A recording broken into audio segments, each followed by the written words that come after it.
Cesar Chavez assignment explanation. We have 5 documents here. The first document is a video. I would say watch the video. We're going to do tomorrow. The video is only 4 minutes long, so I would highly recommend you. Or 2 minutes long. The video real quick. Here are the answers to it. All right. So remembering Cesar. Click on that document, it opens up. And this is a book about the legacy of Cesar Chavez. It was a hot summer night in the little San Joaquin Valley town of Delano, California.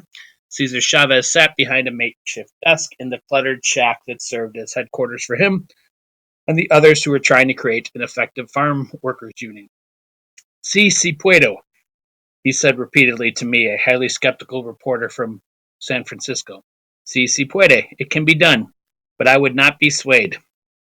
Too many others over too many years had tried and failed to win for farm workers the union rights they had to have, the industrial workers of the world, the communists who followed, the socialists, the FAL, and the CIO organizers. All their efforts had collapsed under relentless pressure of growers and their powerful political allies. I was certain that this effort would be no different. I was wrong. Chavez grasped the essential fact that farm workers had to organize themselves. Outside organizers, however well-intentioned, could not do it. All right? So, what problems is he trying to address in this? Farm workers' rights.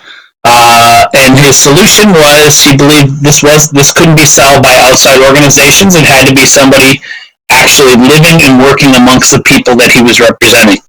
So Chavez is working with these farm workers, with these migrant workers. He's living amongst them in extreme poverty, and he believed that this was the path to success here.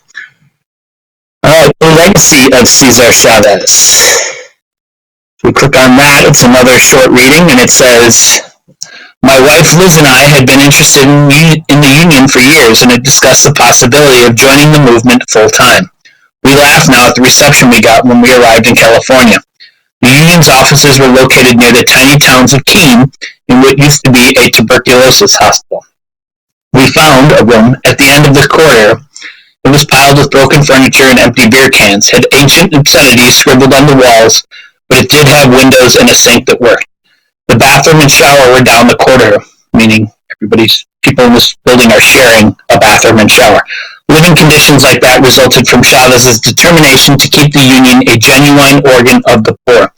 For him, it was unthinkable that the representatives of the poor be better off than those for whom they labored. Housing was provided, but my staff people, Cesar included, got $7.50 a week for food and $5 for other expenses.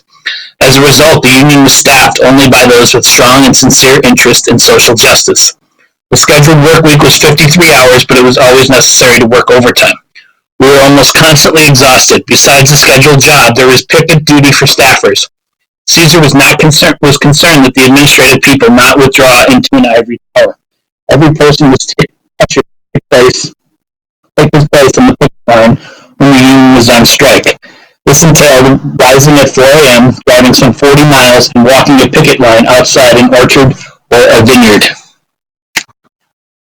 So, for document 3, he's talking about the living conditions of poor people, and the solution is he lived amongst the poor people and survived on the money they survived. His fellow union leaders had to do the same if they were to join the cause. He was a firm believer in this. All right. And went on strike when they went on strike. So he would be on the front lines with them. All right, next one is Chavez and RFK.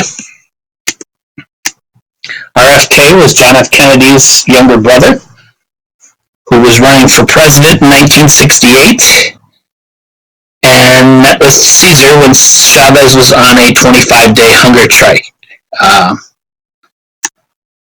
And this writes, "I am convinced that the truest act of courage, the strongest act of manliness, is to sacrifice ourselves for others in a totally non-violent struggle for justice.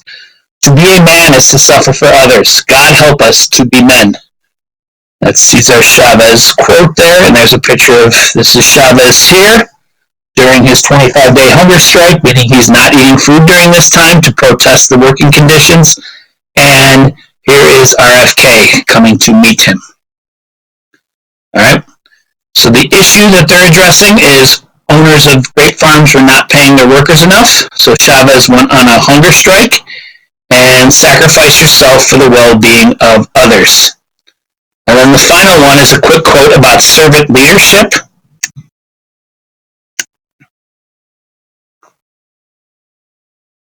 And it says, when we are really honest with ourselves, we must admit that our lives are all that really belong to us. So it is how we use our lives that determines what kind of men we are. It is my deepest belief that only by giving our lives do we find life. I'm convinced that the truest act of courage, the strongest act of manliness, is to sacrifice ourselves for others in a totally nonviolent struggle for justice. To be a man is to suffer for others. God help us to be men.